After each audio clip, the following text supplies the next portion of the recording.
second graders, Miss Richards here with a little video to show you how to draw a realistic style bird, just like John James Audubon that we learned about. Okay, so the supplies that you're going to need are a pencil and eraser, a pen. Now, if you have a permanent marker pen, like a Sharpie, that is a dark color and has this thin tip, that's the best thing. Otherwise, just a normal pen will do, okay? And I have printed out one of the bird options from the website where you're going for your assignments. You don't have to print it out, it does make it a lot easier. But if you don't have a printer, that's perfectly okay. You can look at the image on the screen of however you're looking at the website. And then the last thing that you'll need is paper. This is an 8.5 by 11 watercolor paper. Hopefully you can find or buy some watercolor paper. That will make the painting in part a lot easier. If you don't have watercolor paper, just any nice thick quality drawing paper will do. Watercolor paper is just going to hold the colors a lot better when we get to the painting part. This week we're just going to do the drawing, okay? So whether you're looking at this image on a computer screen or on a printout, try to get it a little bit big to be about the size of your paper. That will help you get the bird to be about the right size, because I want to show you a little trick, which is how artists measure. They do this when they're looking at something in real life and also when they're looking at a picture. You can see they use their pencil to take some measurements. They don't have to be precise, but when artists want to draw or paint in a realistic style and they're trying to convey something the way it is, just like John James Audubon, they do want to make sure that the proportions and the sizes are about right, okay? So this quail happens to be about the length of my pencil. So I know when I put my pencil down on my page, I can make a mark and then go to the tip of my pencil and measure it, and that's going to be about the size of my bird.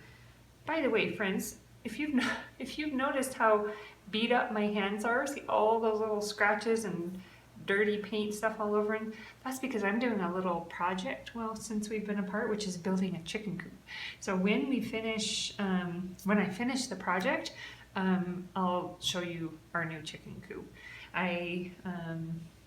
I showed, I think in one of my 4th grade videos, I showed my chickens. I'll show you the coop and the chickens when I'm done, but if you're wondering why my hands look like that, that's why. Okay, so we've got our approximate sizes, or size of the bird, and then we can use measurements for other things as well. First, I just want, so this mark is including the little feather on the head of my quail. Now you might be doing you're probably doing a different bird than this, and that's okay. Just watch this video to see how I do it for this bird, and then you can do it with your own bird afterwards, okay? So I know there's a little bit of space for a feather right up here, but I'm just going to think about the size of my bird's head, which is about this big, and I'm just going to draw an oval about that big and about the place where my bird's head is going to go. Now, I'm following this rule, and I might need to bring this up here to show you, because this is very light, this little oval sketch that I've just put in, because I'm following one of the important rules for drawing, which is to draw light until it's right, okay? I'm just going to only be doing light sketches with my pencil, and after I get my light sketches in place, I'm going to be doing with pen. And so for my pencil things, everything I draw right now is eventually going to get erased. And I want to make sure it's light enough. When I erase it, it's easy to erase and it goes all the way away. Okay?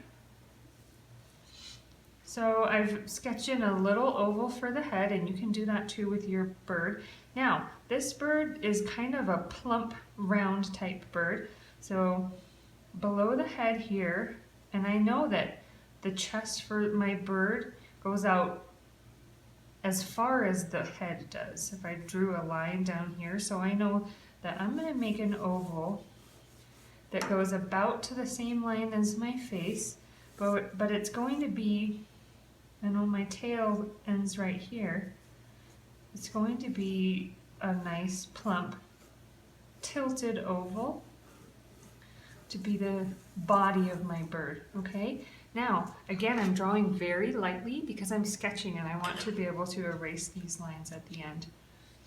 Okay, now that I have an approximate body and head, I want to draw ovals for the feet as well. Okay, so if I measured my legs of my bird, they're about as long as this green part of my pencil. So I can say to myself, okay, if that's about the length of the legs of my bird, they would be about right here. And then I'm just going to sketch in little ovals for where the feet will go. And that allows me to be able to also sketch in the shape of this rock. Everything is so light. I'm not drawing anything dark yet. Nothing is set yet. It's almost like you're planning what your drawing is going to look like at this point, and you're not even doing the drawing yet. You're just planning, okay? So I know that my beak is going to be about here. All right, now I can start to kind of connect my shapes. Obviously, a bird is not like a snowman where two balls just kind of come together and touch like that. They have skin, they have feathers, and they have fat, and they have muscles, and so all of those things kind of fill in the major shapes. So I can connect the major shapes that I've drawn with nice smooth lines. Down here, I'm observing, again, I'm trying to draw what I see and not what I know. I'm observing that on the bottom of this oval is like a little bit of a tuft, like that, where the feathers come down around the legs. Okay, now let's look at my tail a little bit. Okay, so I'm letting my eye, I'm drawing what I see, and I'm seeing that this wing kind of comes like that.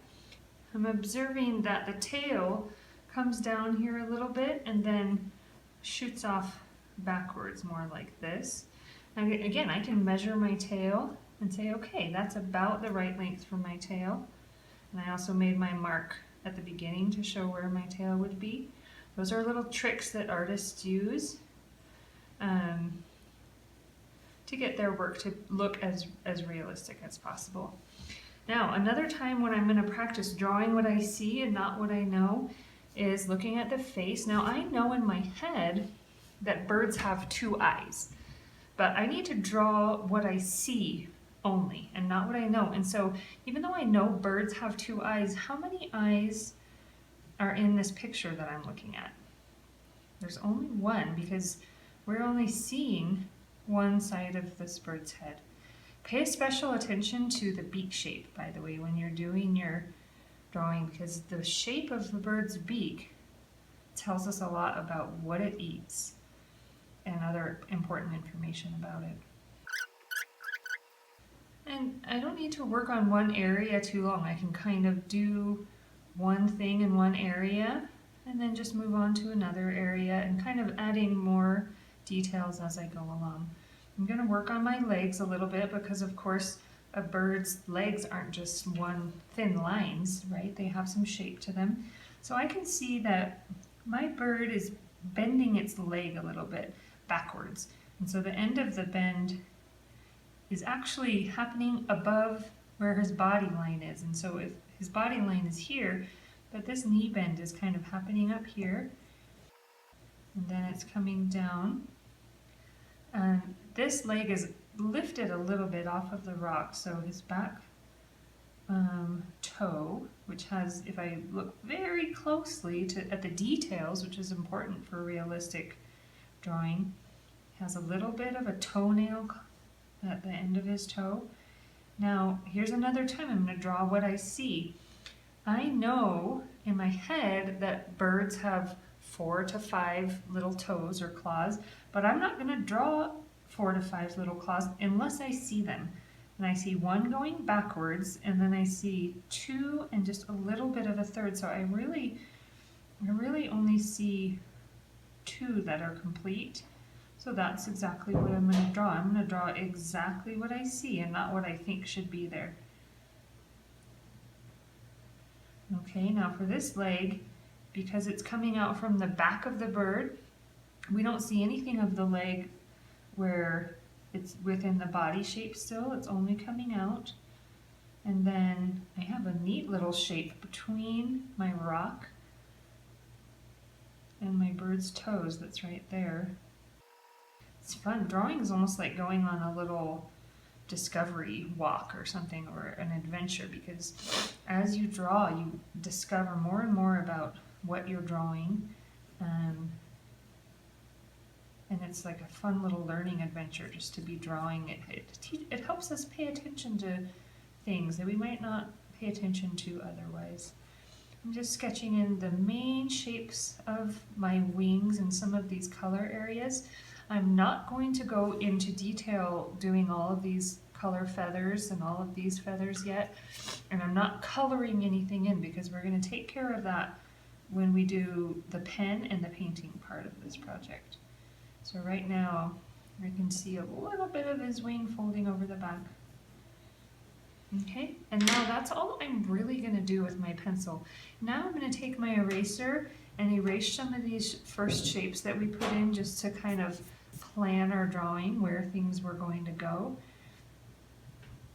So our main oval shapes that we drew can go away, and it's super easy for me to erase them because I drew them so lightly.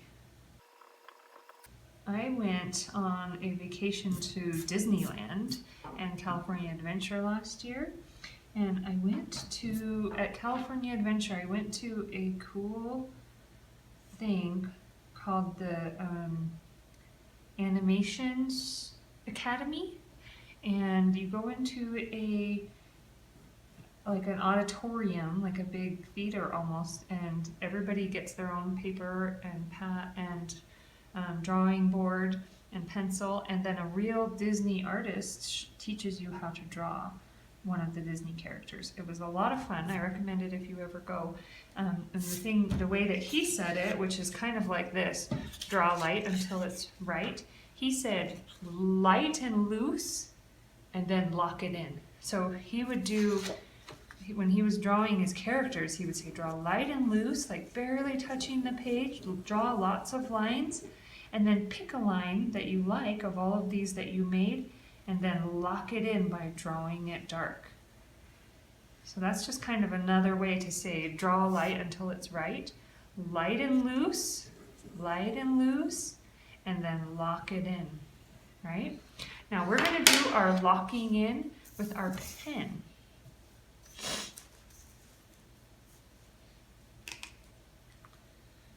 Okay, so once you're happy with the shape and the size and the kind of sketch out of your bird, you're going to lock it in with your pen. Now, this is the time when I'm going to pay very close attention to all the little details that make this bird special. And I'm going to try to follow each of those details as I draw with my pen. As you know, pen is not erasable, so you don't need to feel too worried about drawing with the pen, but do make sure that your pencil drawing is kind of the way that you want it before you start with the pen, okay? Now my eyes are constantly going back and forth between the picture and my drawing. Even though I drew it in with pencil, right now I'm checking for details because we didn't do a lot of details with our pencil. And so every little thing I draw, I'm checking over here to make sure that that's the way I want it, and it's the right shape and size and everything like that. I'm going to try not to draw anything that I know is there or that I think is there. I'm going to try to only draw what I see.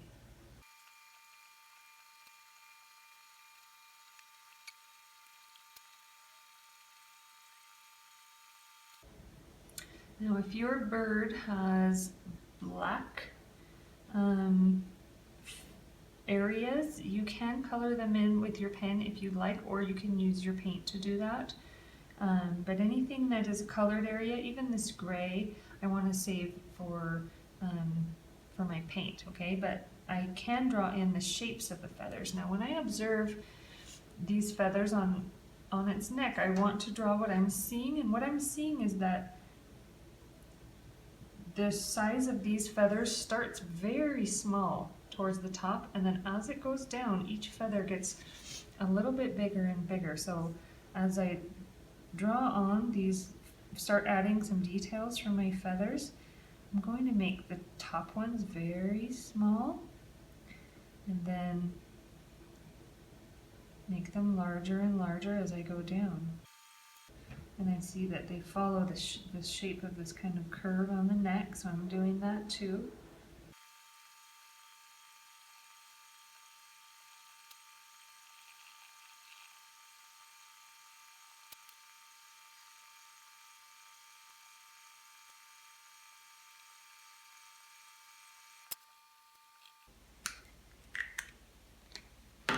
Okay, now once I'm pretty satisfied with my pen drawing, I know that the colors I can add next week. So this darker brown, the gray, anything else that I want to put in with the paints, I'm going to do next week. So this is just our pen drawing. I'm just going to go through and erase any of the pencil lines that I can still see.